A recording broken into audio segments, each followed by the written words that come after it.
What do you think?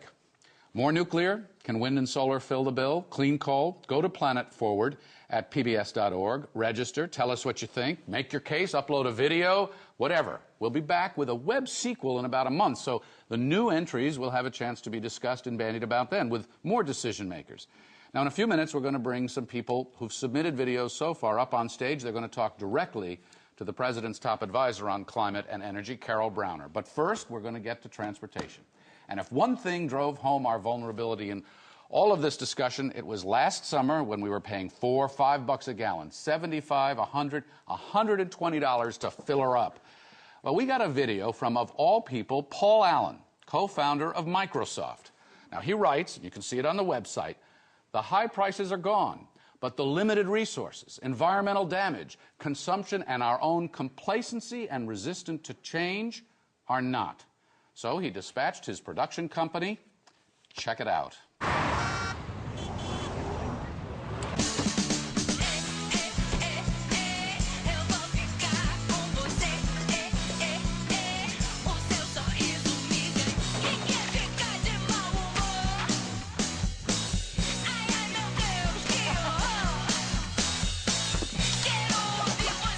Check this out. You got to see this.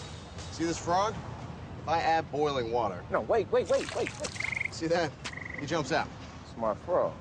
Now this guy, he's just as smart, but he won't jump out. Could jump out, but he won't. Really? He'll just stay in the beaker as the temperature slowly rises, never noticing, until he boils alive. Why doesn't he just get out? I mean, if he can get out, he should just get out. Right?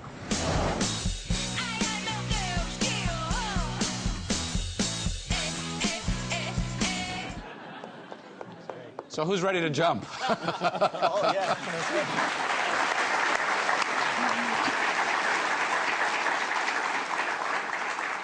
Could it happen again?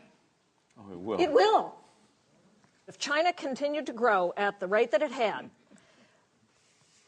and used resources as efficiently as the United States does, they're now fourfold less. By 2030, they will want more oil than the world now lifts or can ever lift, and more coal and cars and cotton and concrete.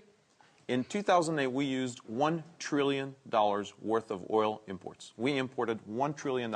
That's the sound of our money going away and never coming back. Well, I'm hearing the word trillion thrown around more all the time. It's becoming sort of commonplace, isn't it? What we found on Planet Forward is that there are some people who are expressing real frustration, and they want something different. I want to buy an electric car. And I want to buy an affordable electric car. So I think the administration should put a huge amount of, or support a huge amount of R&D into creating an affordable, consumer-driven electric car. The car of the future. And I think that will be the salvation of the U.S. auto industry. Keyword affordable. Now,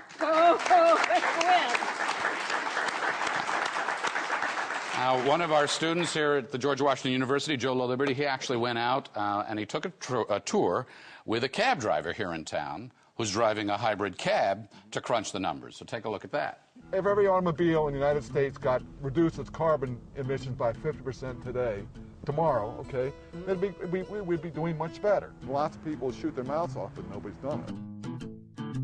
Dennis has been a cab driver in the Washington, D.C. area for nearly 40 years and purchased a Toyota Camry hybrid in October. There's correlation between miles per gallon, and they're 100% better, more than 100% improvement with this car as opposed to the Crown Vic I was driving. With his Toyota Camry hybrid, he cuts that amount of gas in half to 2,243 gallons. He also cuts his spending in half to $4,200. He decreases his CO2 output by 40,000 pounds. Two key things that we've learned: affordable and convenient. What you need to get is to the sweet spot of the American buyer. What we see on Sunday morning football commercials, a $20,000 electric SUV. A $20,000 electric SUV. Electric SUV without the battery, because the battery is actually fuel. Your plan is to sell the car without the battery. Absolutely. How much would the battery cost? The battery doesn't cost you, it's the miles that cost you. Electric cars pay as you go.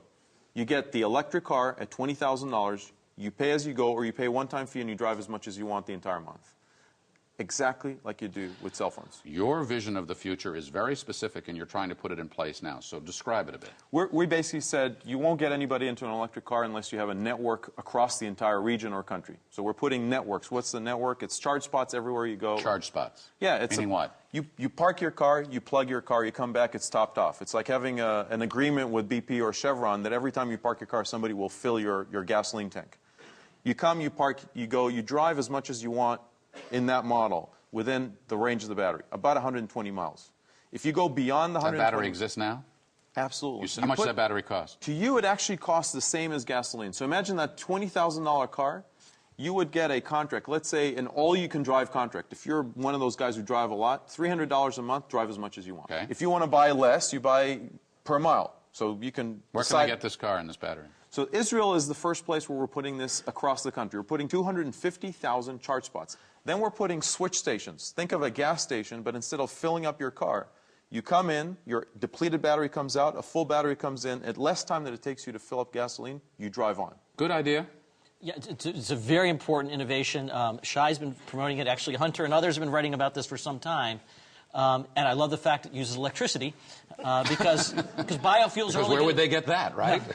But also, biofuels will only get us so far, and natural gas will only get us so far. Electricity, in the end, is going to be the essential piece. So what's the for implication for the standard fossil fuels that we now dump in our cars every day? Well, so implication is we're moving away from it, which is great. Do you believe that? It's going to take us some time. How long is some time? We don't know, because here's what will make the difference. When this man, who I greatly admire, figures out how to do this where it comes in cheaper than buying the Camry, we don't need government. We don't need the DOE. The private sector has given us something better, faster, cheaper, smarter, and it's incredible. Just think how quickly flat panels have completely infused the globe. I mean, it took 5 years. How long is it going to take? Somewhere between 2015 and 2020, in Europe, an electric car, if you sign up for 4 years' worth of driving, at the same cost as gasoline, will be $0 to the consumer. Is this pie-in-the-sky stuff, or is this really going to happen in the foreseeable future? Depends whether you want to have a planet forward. If you want a future, it's going to happen. We're not on the verge of just a transformation. This is the biggest transformation in any historic economic shifts we've ever seen. It's like the turn of the last century when we were burning wood for cooking and heating, and we were taking horses and carriages everywhere. And in less than 50 years, we created the system that we now use. I want to thank the panel. Jim Connaughton, Hunter Lovins, and Shai Agassi. Thanks to all of you very much. Thank you. Thank you. Well, you know, it's going to take innovation. It's going to take imagination. We know that, and we've been seeing plenty of those things on Planet Forward. So in a moment, we're going to welcome the President's top advisor on energy and climate here, but I want you to see this.